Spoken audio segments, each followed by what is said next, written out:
Welcome to Spirits Podcast, a boozy dive into mythology, legends, and folklore. Every week we pour a drink and learn about a new story from around the world. I'm Amanda. And I'm Julia. And this is episode 134, Your Urban Legends, part 23. I am starting to get confused by the Roman numerals. Oh God, it's real bad. Well, I think we were 23 when we started Spirits, so it's a nice and fortuitous choice here. Oh my God, we were. That's so weird. Little babes. Such small babes. Much like the small babes of our hearts, our new patrons. That's so true. Skyla, Iralis, and Michaela, welcome. And you are joining the ranks of such esteemed colleagues as our supporting producer-level patrons. Philip, Eeyore, Christy, Mercedes, Samantha, Danica, Marissa, Sammy, Josie, Neil, Jessica, and Phil Fresh. You know who I'd want to wrap in a blanket and tell them that everything would be okay?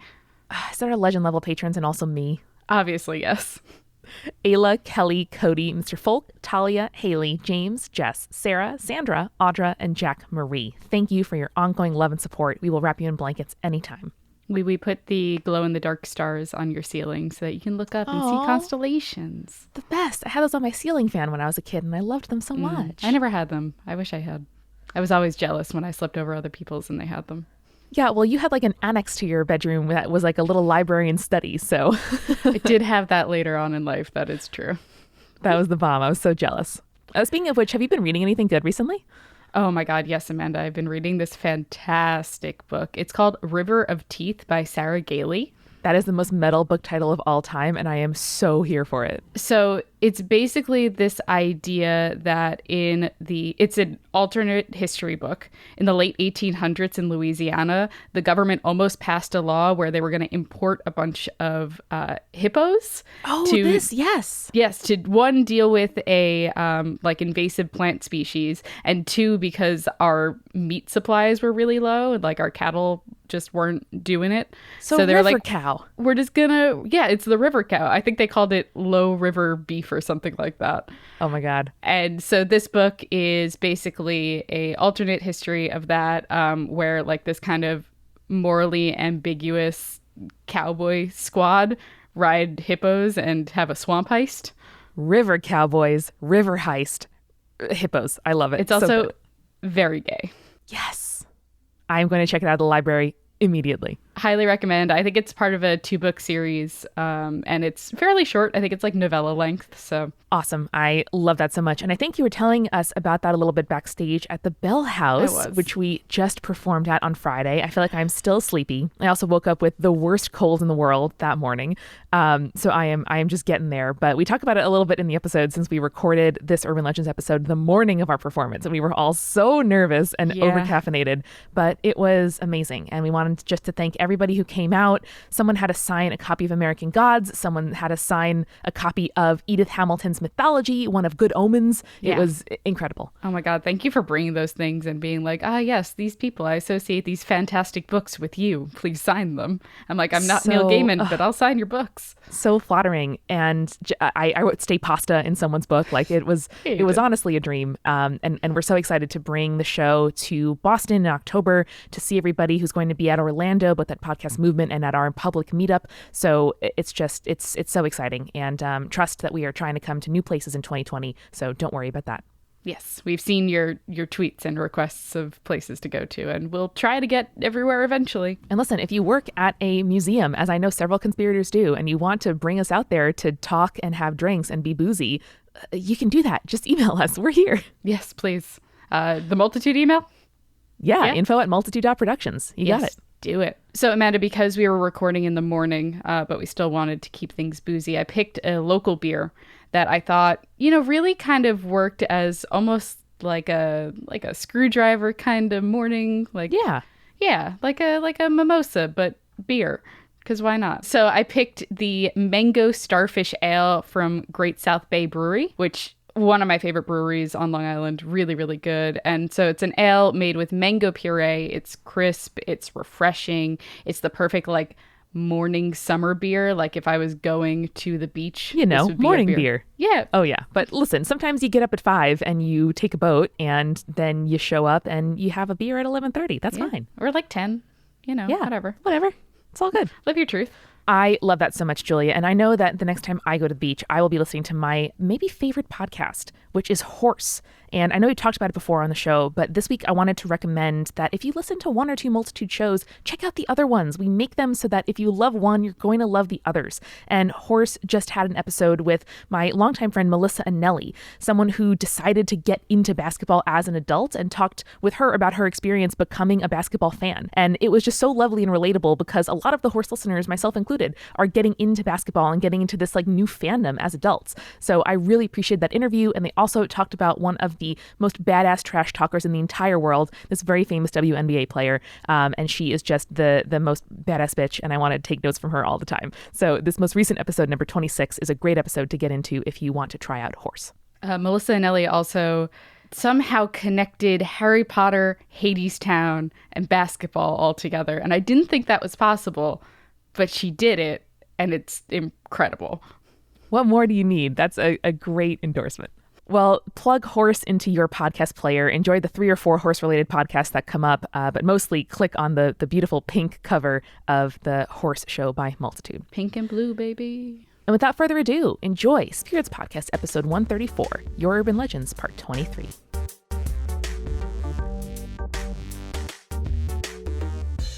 We have a very special Your Urban Legends episode today because all 3 of us are in the same room. Wow! We're in the studio. I'm very thrown off because I'm used to us counting in, and that's like my cue to like, oh, start paying attention now. Meta just started talking. I was like, what's happening? I don't think we've talked about the studio. I Yeah. mean, I haven't because I'm literally in here for the first time ever right now. What are your thoughts? It's spooky. There's just one lamp. Just one. So It's just, far, like- Schneider. We've been here for like 3 weeks. What? I haven't been here. No, but I'm saying we are building out the studio Yes. as we're like ordering materials from acoustical companies and things. Yeah, no, But I'm for not. now, This isn't a dig. It's not a dig by any You means. said it was That's- spooky. is That's good. spooky. That's true, We that's have true, a that's true. spooky podcast. What show do you think we're doing right now? Join the party. This was Welcome. all a compliment. This was all a compliment. Thank you. It's because like we have like just like one mood lamp and it's all very like dimly lit. It has a vibe that I feel like matches the podcast. Yes. Oh, okay, thank you. I wasn't saying like this looks like shit. It looks like an old haunted house. Sorry, I'm we saying are- like this has the right vibe for what we're going for. Can we hang up some cobwebs and maybe a skeleton somewhere, though? So it does get that haunted house vibe. I think we should definitely decorate it for Halloween for sure. Perfect. I'm For sure. so excited. I'm Halloween a- all year. I'm a little bit jumpy because we're going on stage at the Bell House in 10 hours. Oh, Jesus. We and are. that's going to be extremely fun, Oh, God. but also nerve-wracking. I'm so nervous. I can't wait. But by the time this comes out, we'll have done it. So, yay, that was so great. I'm so proud of us. Wow. I'm glad I got our merch package back from that ghost named Barry who apparently signed for it when no one was here. Wait, did we get the Very merch back? wise. No. Oh no! Oh, no. I'm You're hoping and trusting You're that I hoping will Barry that I find will the have done package. that. Barry, Yes. why? Someone stole our merch. Their name's Barry. We don't know where they Barry, are. why? Barry, why? While Barry thinks about what he's done, do you guys want to jump into some listener-submitted urban legends? Yes, obviously. Who wants to start? I'll start. Let's We do it. both just looked at you across the table. It's like, I have a very weird experience here because I see you two looking at me back across the table, but then I Yeah. also could see the back of our audio engineer Brandon's head, and I can see every time someone says something that he reacts to, he just kind of like turns his head and goes, So I've got a whole different vibe going than I typically do with like a Google Hangout You and have an like audience of Audition one. open. Yeah, we also don't have the Henry and Herbie lap cam, which is Yeah. frankly disappointing. Missing my boys dearly. I but did they, see a pup on the way here that looked like them and got very nice. excited for That's you. great. Yeah, whenever we see an old Boston, we say, oh, it's an Arnie. Very nice. All right, well, I am going to start in with the old oak tree. Okay. I'm going to take this horse. To the, To the old oak my tree. God. Here we go. Climb till we can't no more. This story comes to us from PJ. They use she, her pronouns. And the story goes, my story comes from Beaumont, California. There is an old oak tree. It is usually referred to as the old oak tree or the silent oak. I don't like that. The silent oak. When you think about it, most trees are silent. Yeah. But unless it falls in the forest. unless that's You true. don't know that, though. That's true. You're not allowed to hear Or it. it's like creaking in the wind. I'm curious how silence is more spooky than Very sound. concerned. Let's see. The tree is about 70 feet tall and has a canopy of about 100 feet. It has been a very popular hangout for teens since around 1940, where they go to drink, get stoned, and fool around. They actually wrote get stones, but I assume they get stoned. I mean, maybe a lot of stone collectors in the area. They just pick up a lot of rocks. It's great. Our version of that was a Taco Bell parking lot, so this sounds a lot classier. Yeah, we had something very similar in the park behind our high school, where like there was like clearly the spot where like the teens would go, and there was like beer cans and like a fire pit. Yeah. Just like in the middle of the woods, like behind the high school by a like playground kind of area. Mm-hmm. Yeah, we had one of those next to a decommissioned middle school. The middle school my mom went to, which was then like condensed and shut down when they made a new one and turned into like an adult like continuing education center. And it was smack between two highways. So there are unfortunately many cases of students like endangering their lives as they, you know, try to like run away from the cops. Onto the highway, no less. Onto the highway. No good, no good. There are a couple stories associated with this tree and other places nearby. There isn't any info that I've found about the age of this tree or a timeline of the original events. I'm guessing the early 1900s, but here we go. Up in the hills of Beaumont/Cherry Valley, California, there lives a witch. She had a large 2-story barn-style home, with the lower floor being stone and the upper floor made of wood, and had no stairs because she flew around, I guess? Sure, why not? And a young oak tree in the yard. The people of Beaumont found out that she practiced black magic and hung her from the tree. After a while, the house fell apart, leaving nothing but parts of the stone structure from her home under this huge oak tree. But to this day, there is still a rope hanging from the branches. No, cut it off. Why would you leave Don't that do there? that. Nope. Today, she haunts this area, and the tree can bring people back from the dead. Around the 1970s, people got desperate and started dumping the bodies of their loved ones on the 1970s. Oh, no. This is The 19th. This cannot be the. Did I'm willing someone- to guess the 18th. Well, no, because they said everything started in the early 1900s. Oh boy, hold on. Wow. Did someone read Stephen King's Pet Semetary during the 1970s? It's possible. And It there was seems- well, this tree probably brings back bodies. Amanda's double checking my time here. It's with an S because Stephen King. I was like, that's a very common autocorrect error, I guess. 1983. Oh, damn. So there was Maybe something this in the water. inspired Yeah. Stephen King's Could Pet be. Cemetery. Well, we'll find out if it works, I Okay. guess. It probably will. Probably not. I think we would. I feel like we I would have think heard we about would it. hear about that. So they started dumping their bodies under the tree, hoping that the myth was true. Jesus. I've been up there before hearing the story and definitely got weird, unpleasant vibes. I did hear weird noises, but I brush it off, thinking it's probably one of the many types of creatures living in the hills, but still asked my friends if we could dip. When we got back to the car, it wouldn't start. I told my friends something wasn't right, and they told me the story of the witch. I am... Your friends Wait, are so great. you went up here without the knowledge of the story. You're just like, let's go see a spooky tree. Don't know why it's spooky. Well, it was the teen hangout tree. Oh, that's true. It's a teen hangout. Right. But then you're like, something isn't right here. They're like, yeah, because of the witch ghost. And you're like, wait, what? Why? I immediately started freaking out when I was told of all the remains that had been found there. Someone's gotta keep this town needs to get shut down. I hope this story ends with the town being shut down.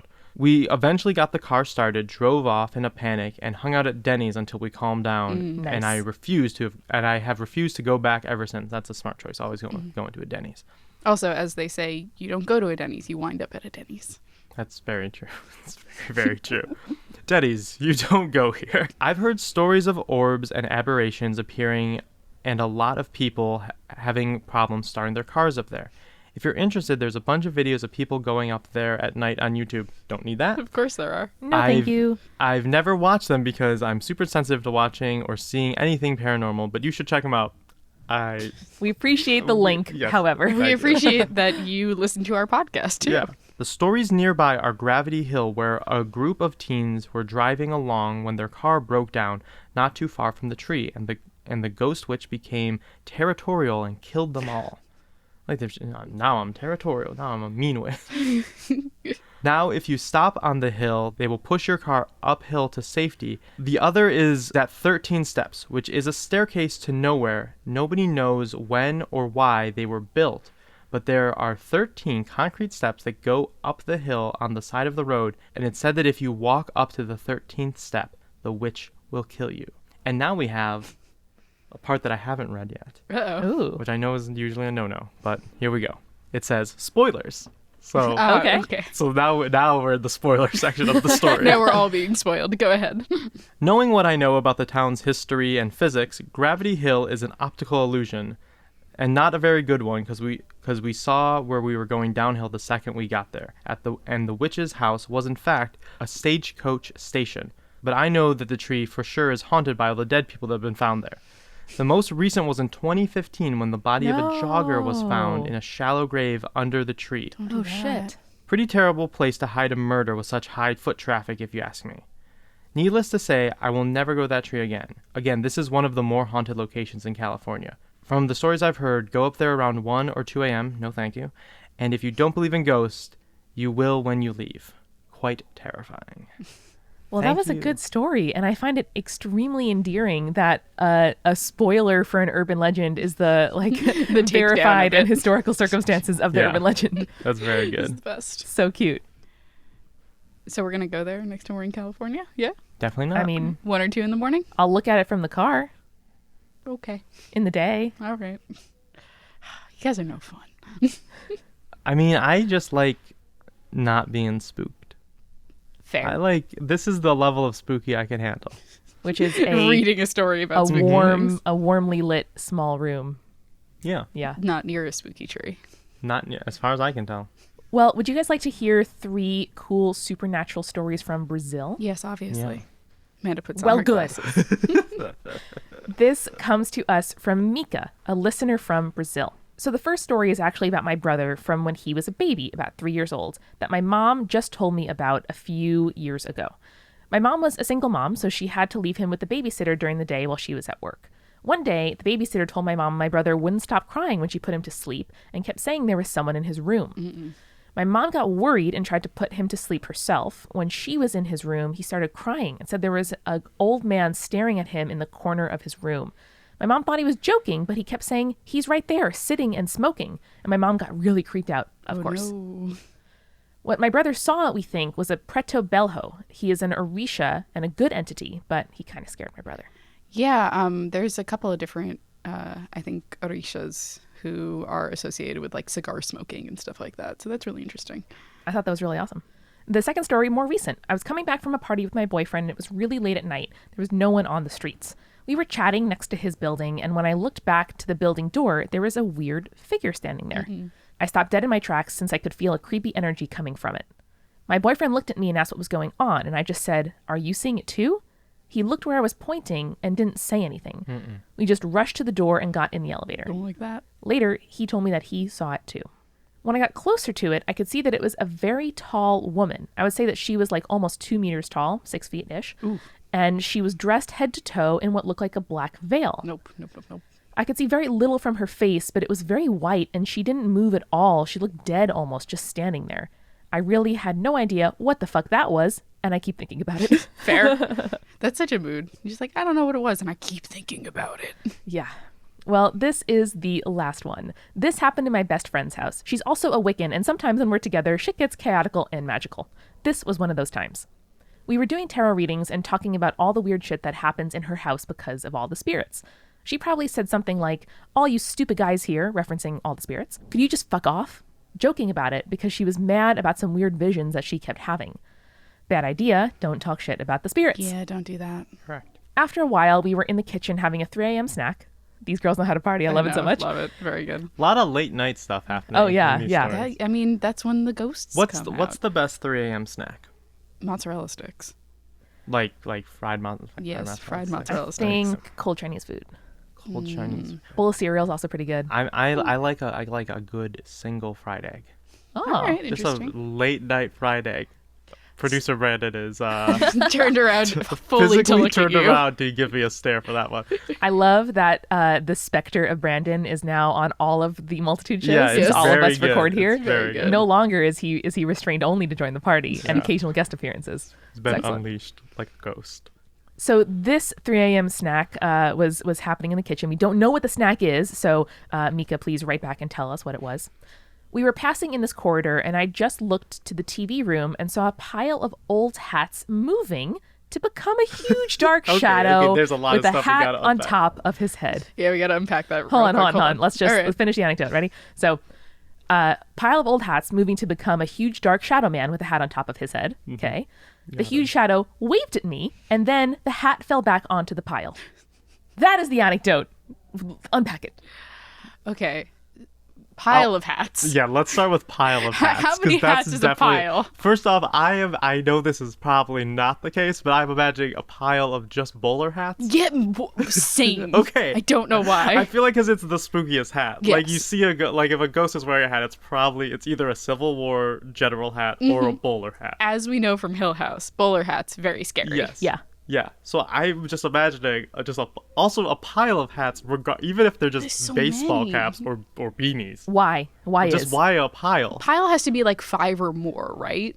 I mean, think so. for hats aren't that large, so you need a lot. Unless You need they're- a good they're amount. like- pyramid of hats. They could be cowboy hats I was or thinking, like cowboy rain. hats. You really only would need 5 for a pile. Yeah. I think Still. you could have a pile of cowboy hats at like 3 or 4. Still, just get some hooks. But Why is there a however, hat rack? if we picture this being like a swirling, like a almost tornado of hats, and enough hats that it makes a form that can itself be wearing a hat, there had to be a lot of hats there. It sounds like the shadowy specter kind of came out of the hats. and then wore one there hat wasn't and a then bunch came of back hats, down. Okay. which was what I was thinking initially as Like well. Yeah, dust like a devil. So I Michelin think Man. it's like a shadowy thing, and it Right. kind of like was wearing one of the Oh, hats. that's worse, I think.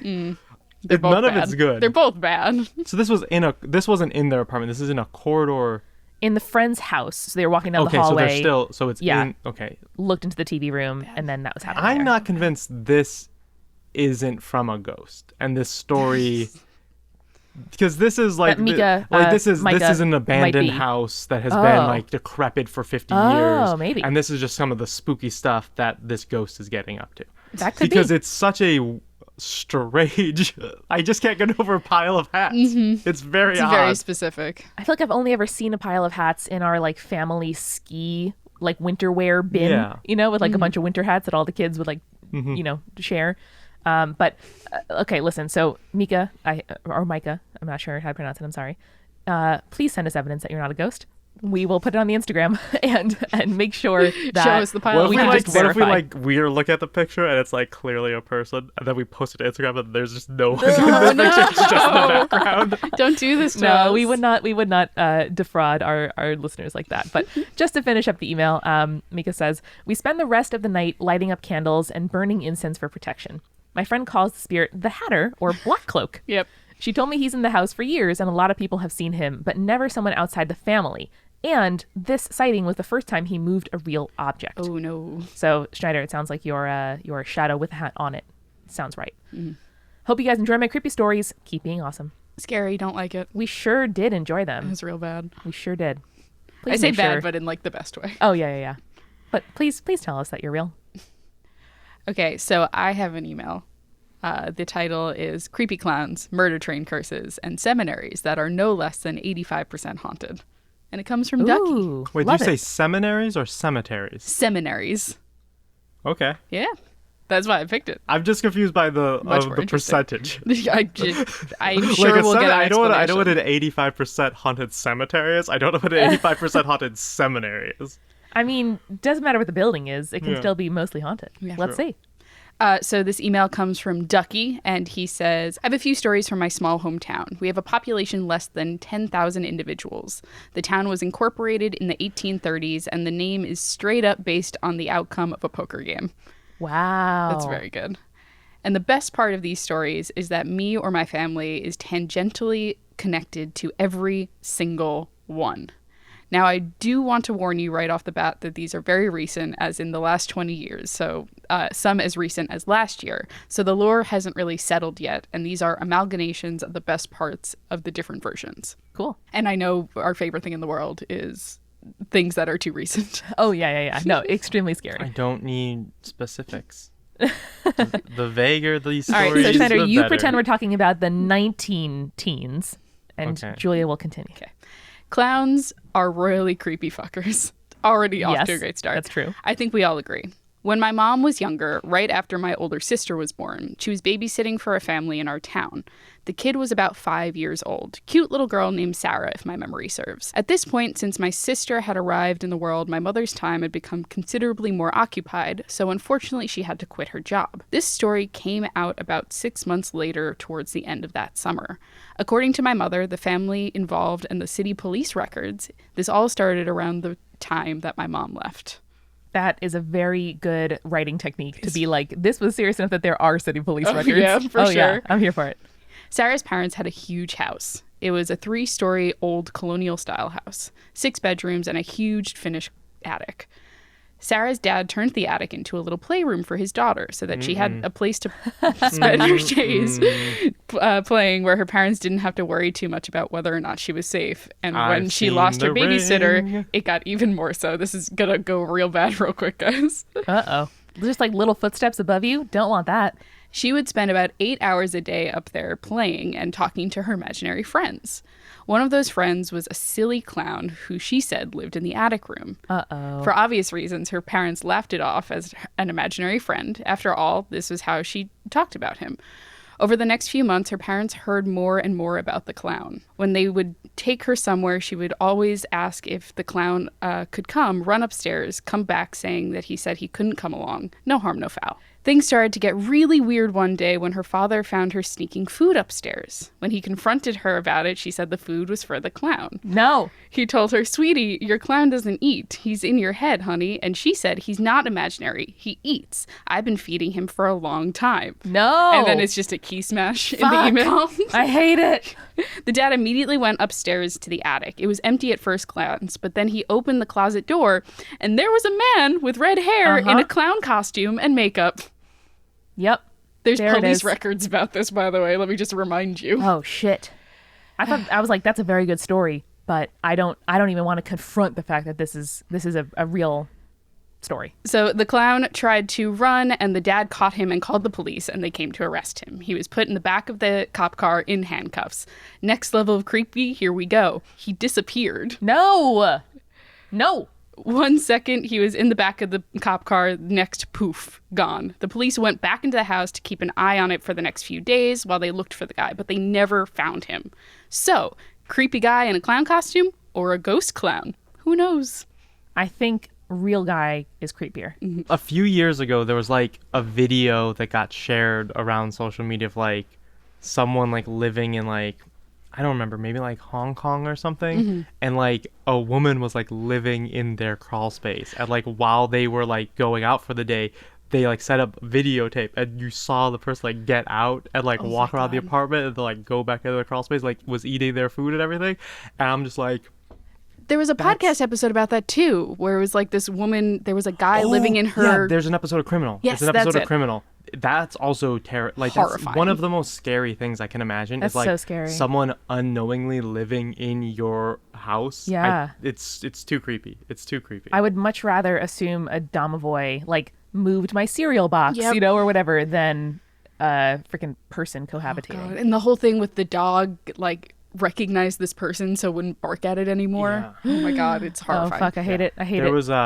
There was a night like a few months ago where Kelsey was out of town and like I heard something and like had to like check every part of the house. I was just like under bed, like the whole check, the full check. And like the thing is like the way our house is, there's kind of like not like an X, but like there's a way that like if you were like standing in one spot, they could possibly sneak into another room behind you. So I was like checking like constantly, be like, okay, well like make sure that like there's no way that they could have gone from there to there. Oh. I checked the attic. I checked everything. Everything. I think it's because the back door was left unlocked too. Yeah. So like the back door was left unlocked. I was like, I don't know. And in our town, it's been known that like homeless people get into your basement, like just lived out there. Oh no. And so that's never happened to us, and we use our basement pretty regularly, but like it happened to someone I knew. So like the idea that like someone has gotten into the house is not like an impossible feat. Yes. This was also a plot line on the sitcom Happy Endings, which a friend of the show, Lauren Shippen, talked to me enough about that I watched it. Mm-hmm. And then one of their friends was like going to date the guy living in the upstairs crawl space, and I was like, no, please don't. Oh no, don't do that. Yeah. It's very bad. And the next story is the haunted seminaries story. So the oldest building in town was a former seminary. It was almost 100 years older than the town itself, so obviously it was haunted by a bunch of priests who died there over the years. No. Breaking in was kind of a rite of passage here. I can tell you firsthand that it was incredibly dangerous. The floors were absolutely rotten, and so were all of the support beams. People would frequently talk about the ghosts they would see wandering through the windows or staring out at them as they walked the grounds. One night, a friend of mine was in there and was chased out the front door by a man in priest robes holding a crucifix. There was obviously no one there. Well, about 2 years ago, there was supposed to be a party in the old building. Massive blowout, end of school kind of thing. The night before the party, there was supposedly flashing lights coming out of the windows and strange noises. And after about 5 minutes of that, the entire building collapsed on itself for absolutely no reason. No. Now, mind you, this was an old building and these things happened, but the outer walls weren't rotten. They were brick, and so they were sturdy. Now, when a building notorious for housing the ghosts of priests collapses the night before a massive party was being held there, it's something to think about. Oof. I would say that's pretty full haunting, not 85%. Yeah, no, it's pretty haunted, I would say. Yeah, that's the full deal. I like the idea of like the town in Footloose. The priests are not into partying and dancing, and so they were like, we would rather we tear this building down ourselves than allow the children to get drunk and dance. Or maybe they were trying to save them from danger, and they pulled the building down the day before there was going to be a big blowout. That's possible. You're very optimistic about these ghosts. I want to believe. Fair. Well, those were two really great stories. I think, though, I'm going to need a refill before we tackle the rest. Let's go. Julia, we are gearing up for a summer full of travel, and I have always been obsessive about the luggage that I use. I love to backpack with a tiny bag. I love to use packing cubes to keep all of my clothing really modular and organized in my suitcase. So I was extremely excited to finally try Away. I got this model called the Bigger Carry-On, which is a carry-on size, but it's like the absolute limit of it, so you can pack the most possible in your suitcase while still being able not to check a bag. And it really lived up to all the expectations I had and more. It is lightweight. It has that battery so you can charge your devices. They have a limited lifetime warranty. So if for whatever reason that's not your fault, the bag gets damaged, they will fix or replace it, which is great. And they have a compression pad that'll help you pack more in your suitcase, which if you're going with like multiple costume changes and need a bathing suit, like we are going to need for Orlando and our Performance at Podcast movement, you need something like that. I know that traveling is sometimes really stressful, but Away makes it so much easier. It really does. And I know quality when I see it. And honestly, this really is what I think about Away. So you can actually get $20 off a suitcase at awaytravel.com/spirits and use the promo code SPIRITS during checkout. That's $20 off your suitcase at awaytravel.com/spirits and use the promo code SPIRITS during checkout. Make your traveling a little bit easier this summer. Amanda, you know what else I'm really excited about with this upcoming traveling that we're going to be doing? Being in Orlando in August. Yes, but also premiering new outfits. Yes. And thank God for Stitch Fix, because otherwise I would just be buying off the rack and it'd be terrible. And I'd be like, does this fit me? Does this look good? I don't know. But Stitch Fix is here to help me figure out what my style is and sending me stuff that they know I like. Stitch Fix is an online personal styling service that delivers your favorite clothing, shoes, and accessories directly to you. They have brands that you know and love, plus exclusive styles that you can't find anywhere else. So if I want that leopard pattern t-shirt or whatever, can't find it anywhere else, only with Stitch Fix. And if you need like new items for work or for, formal occasions, that's fine. I'm wearing a cardigan right now that I got from Stitch Fix when I was still working in like a traditional office and I needed something that's appropriate but also warm and light that I could change out with different outfits, and Stitch Fix came through. Yeah, we were in Nashville for another conference, and first day I was there, Amanda's like, wow, I really like that dress. I'm like, I got it specifically for this from Stitch Fix. I asked them for special outfits, and they sent them to me. And we high-fived. So you too can get started today at stitchfix.com/spirits to get 25% off when you keep everything they send you in your box. That's stitchfix.com/spirits. stitchfix.com/spirits. Get yourself some cool clothes.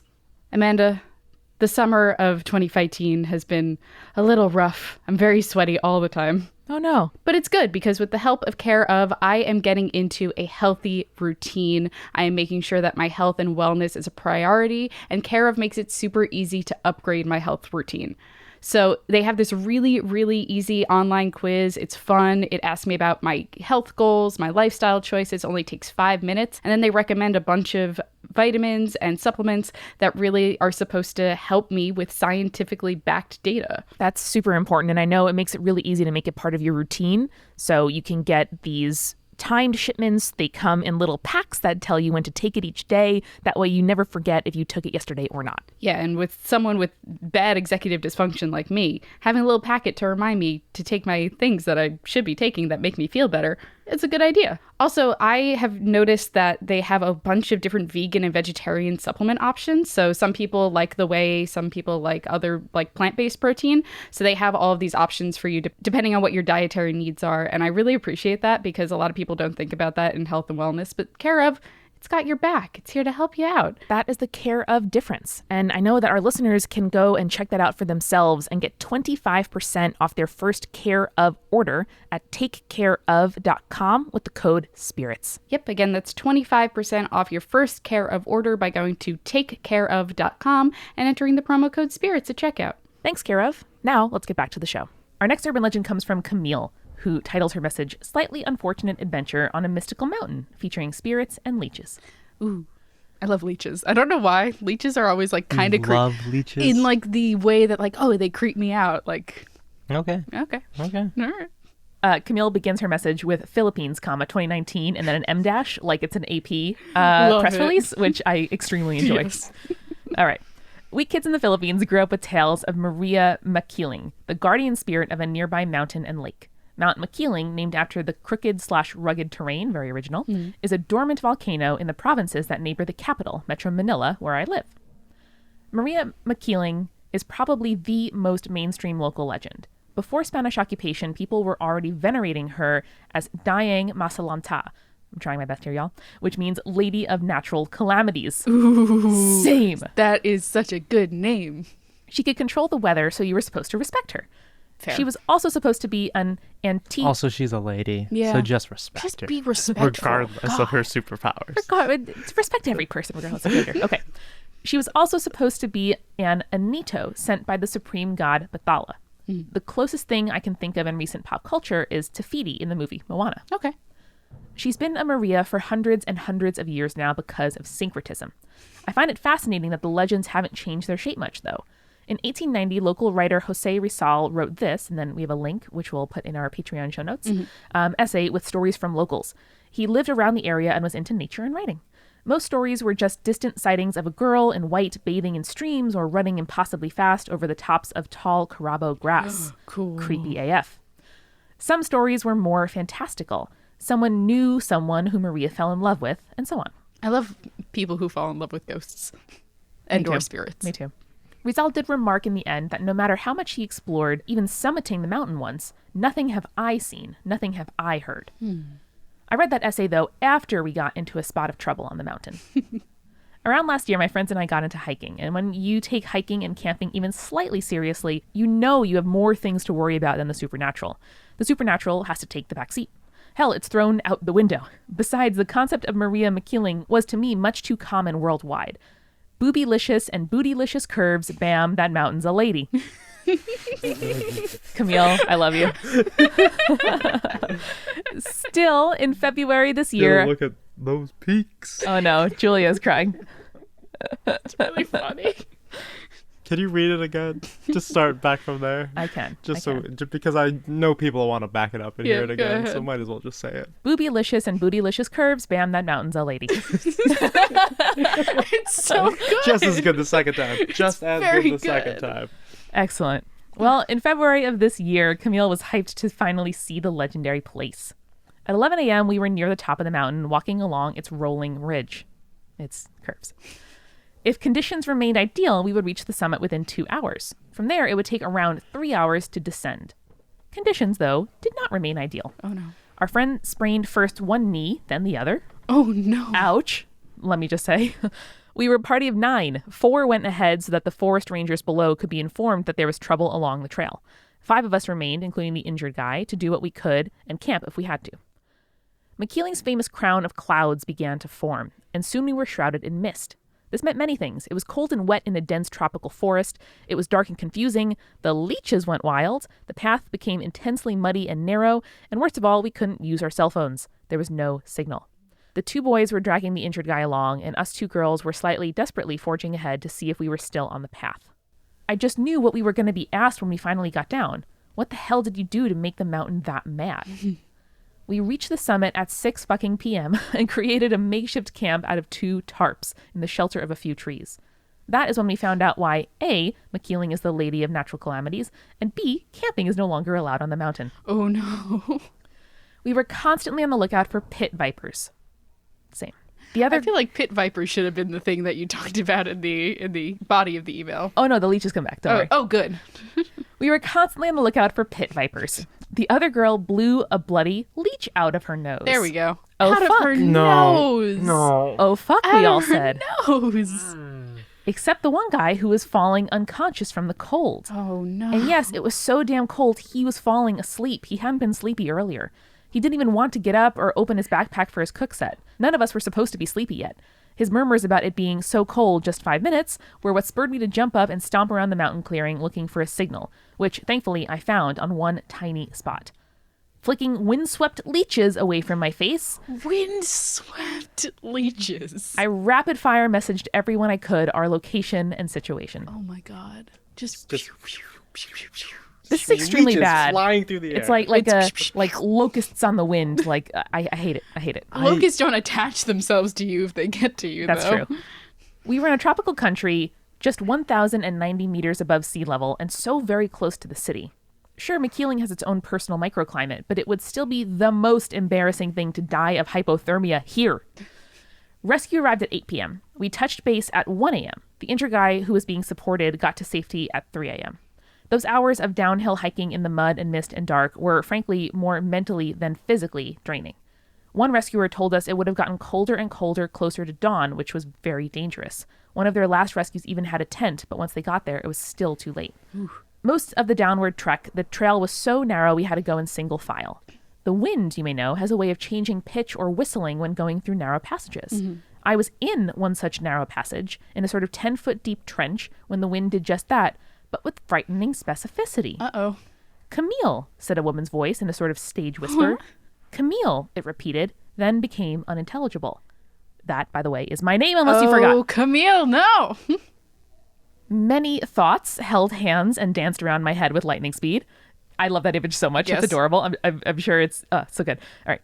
First was, what a weird hallucination.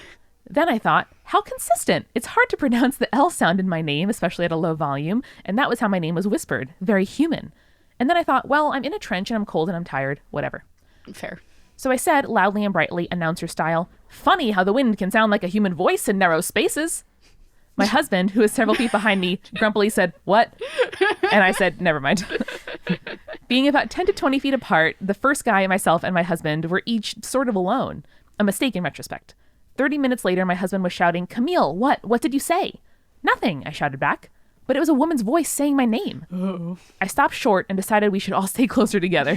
Smart. I told my husband that I hadn't said anything. And he said again that a woman's voice had said his name twice and then said to take care. Oh, Fucking what? No. Very and bad. what was that about taking care? Was that legit advice? Was it a threat? Was my husband about to keel over from dehydration? Was I too?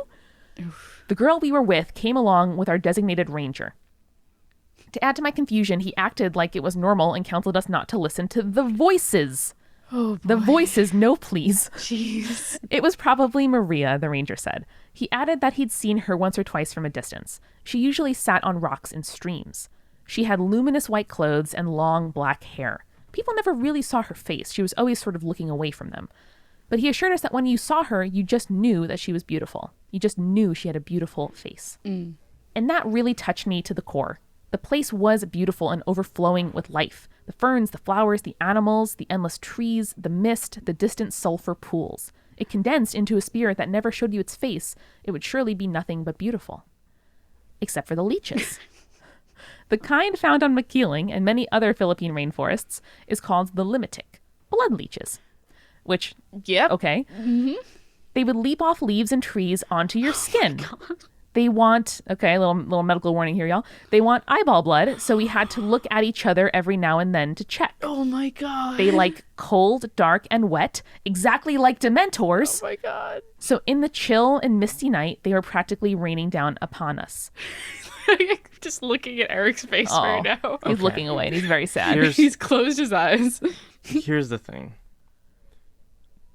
Is blood different in different parts of your body? Apparently. Is eyeball blood different blood? It's easier What to does get that to, even I guess. mean? Animals will go for an eyeball sometimes. It must be different somehow. I don't. No. Eric is pretty done. He's pretty done. I have to good. read Well- a story after this. All right. Almost done here.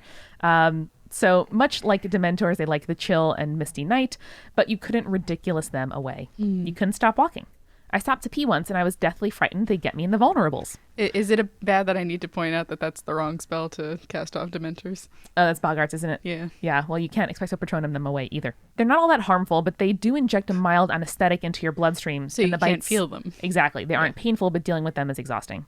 They also inject you with anticoagulants, so pulling them off means you have a little tiny hole in your skin that bleeds for quite some time. Gross. Luckily, I wasn't bitten on Makiling, not even once. My husband did get pretty annoyed with me for jumping and shrieking the first few times the leeches landed on my skin. They were just leeches, he said, exasperated, and they were nothing compared to what I could suffer should I throw myself into any ditches. He was right, but also you can Google limitic images and videos, and if you're going to be reading this on the podcast, you can tell me if jumping and shrieking was a natural reaction. I'm not going to watch those. Yes, Camille. Yes, it's a natural reaction. I'm not going to watch those videos. Not going to watch the videos. Your husband is welcome to be a leech shield for you. I would scream as well. They're just leeches. He can put himself in between you and the leeches then. Yep. So as they're finishing up, far behind us was our injured friend and a group of 5 or more rescuers. Later, when we were all back together, he told us of the voices they heard. A child crying, laughter, people shouting. Yep. Yo, I wanted to see the mystical mountain, but I didn't sign up for this much mystical. Listen, you don't get to decide how much mystical That's goes true. into these things. But the ranger said those were just the sounds made to lead people off trail. That's why there were big reflector discs and trail markers along the right path. But you couldn't say Maria is unkind. She controls the weather and people die on her mountain, but ultimately, according to all the stories, she is good. People don't say that out of fear, I feel. It's more like cowering respect and awe for the forces of nature in general. As expected, the rangers asked us if we'd fooled around in the forest and so got punished. We hadn't. Well, Maria just got playful with us then, they said. So that's the story of a mystical mountain and the spirit therein. We could have just been really tired and thirsty, but when too many people over too many years talk about something magical as if it were true, how can you completely doubt its existence? Anyway, we were back and safe when another heavily satiated leech plopped out of another nose. That was it. Real life awaited. The adventure was done. Wow, that was a fantastically written email. Yes. And fantastic use of leeches as a storytelling method. Where was this? Philippines. I'm not going. Oh, no. But we have to go. We have to. There's so many good listeners in This the song. Philippines. That's true. I mean, that yeah, but like, No. that sounds bad.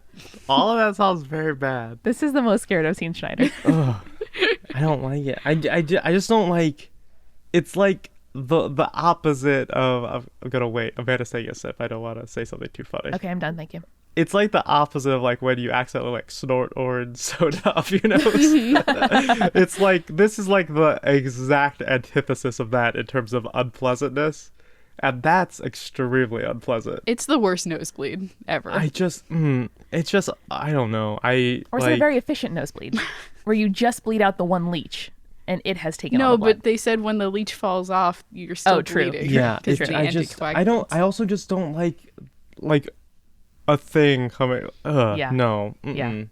No. Well, who has a palate cleanser myth for us? Instead, can I tell you about the screaming tunnel? Yes. Why the More fuck not? screaming tunnels. This is a Great. whisper tunnel. Whisper tunnel. You can tell us about the screaming tunnel. So this comes in from Gemma, and she writes, I live in Niagara Falls, Ontario. Really nice, lots of nature, highly recommend a visit. Anyway, in the Niagara region, there are many small towns very close to each other. From Niagara Falls, you can get to St. Catharines, Niagara-on-the-Lake, and 2 other small towns within 15 minutes of each other. The location of my story is just past the border of Niagara Falls in Niagara-on-the-Lake. You head down a small road with farmhouses on each side until you cross some rarely used train tracks. You take a right, and there, hidden underneath the hill, is an old stone brick tunnel. There's graffiti on the walls, the floor is always damp, with at least one small puddle, and always smells slightly off, as damp places are wont to do. Great.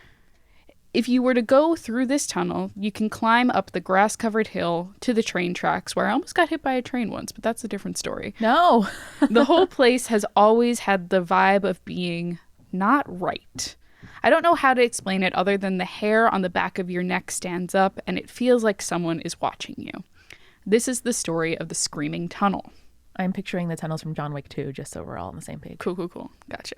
I'm picturing that tunnel from the Bunny Man story. Don't remind me of that one, Julia. Sorry. Nope. There are many versions of the same story. No one really knows which, if any, are true. But regardless of the truth of them, I, as a person who has recently had several spooky encounters and is generally good at picking up on vibes, there is something not quite right about this tunnel. One version says that there was a barn near the tunnel that caught fire.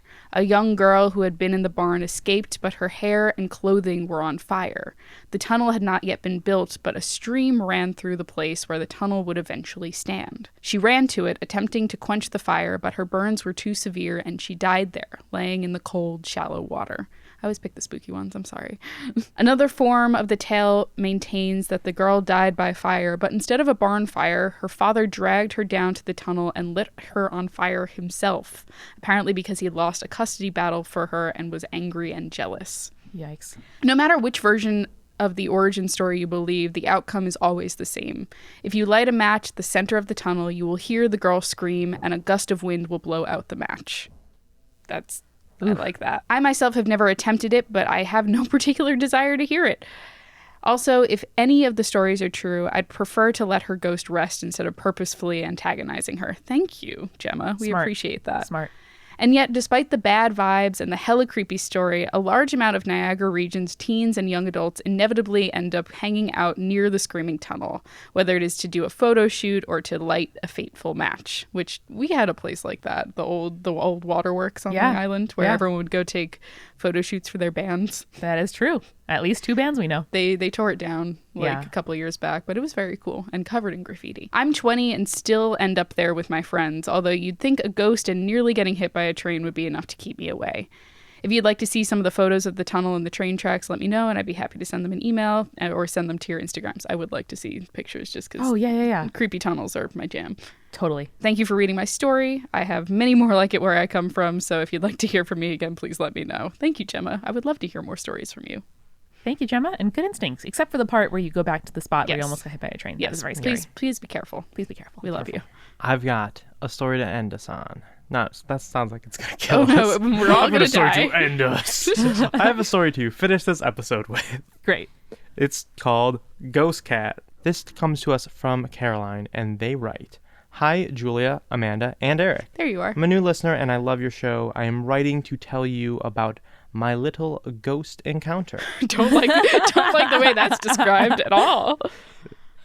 I also added a lot of that was a lot of to my reading of it. There were some jazz hands thrown in there. Stylizing. I go to a college located in a suburbanish part of the Twin Cities, and almost all of the students bounce between various cheap and often strange houses during the summers and or their junior and senior years. Those college towns, just a lot of strange houses going on. It's true. Yeah, it's always weird. Yeah. College housing. I am following this pattern as well and have been subletting a room in a house with 3 other students for the last 4 months. There's a lot of numbers in that sentence. Though they've all been living there for much longer than I have, by over a year, but none of us really know anything about the history of the house at all. However, my housemates insist that the house is haunted. They say this in a way that is sometimes kind of jokey, but they seem to truly believe it as well. I know they aren't trying to scare me because they say that the ghost is benevolent or neutral. love a neutral. It's a neutral I am ghost. neutral. I have no business of the good or evil here. On the D&D alignment scale, true neutral ghost. I also like this young adult thing where you just say, like, is anyone else sad all the time? Hey, is everything here spooky or is it just me? Exactly. I never saw any evidence of ghost activity, so I dismissed their claims. Until Oh no. one day, a few months ago. Oh no. This always happens. Caroline. People are always like, I didn't believe it. And then it happened to me. That's literally Yeah, it's persuasive. That's literally the beginning of Ghost Adventures. It's I never believed in ghosts until I had a supernatural encounter myself. Or if you watch the YouTube poops that Jake watches, I never believed in ghosts until I believed in ghosts. Cute. One of my housemates fosters animals, and I had You got it. You got it. everybody that sentence took like 4 tries to get through, so we're just Go. plowing Moving along. ahead. Moving along. And I brought my girlfriend over to introduce her to our newest feline resident, a big, soft, completely stupid 3-year-old cat named Harvey. Oh, Completely Harvey. stupid is so mean to that cat. Be nice to Harv. He's trying his best. I mean, look, we all know that we've got 2 dogs back home, Herbie and Henry, and you know what? Herb is just, we call him a lovable doof. Yep. And that's the polite way of saying completely stupid. At that moment, there were 3 people in the house. Her, me, and one of our housemates. My housemate was sitting in the living room while my girlfriend and I were in the other housemate's room, adjacent to the living room with the cat. While we were petting him, we heard a meow. Not strange with a cat in the house, but it seemed to come from the open door to the basement, and Harvey hadn't opened his mouth. Uh-oh. Oh, no. We asked the housemate, who should have been able to hear it from her position, if she heard anything, or if she'd been watching a video, or if she herself had meowed. Listen, Really fair. going through all the Cover checklists. all the It's bases. it's like, okay, so, Were you watching so a the video? cat didn't do it. Were you watching a video of a cat? Were you watching keyboard cat? Did you meow? I'm not going to Did you judge, but Catherine, did you? Yeah. She was like, meow. She said no to all of our questions. There's no way a cat could have gotten into or out of our basement or house, since it was March in Minnesota and we kept all the windows firmly shut.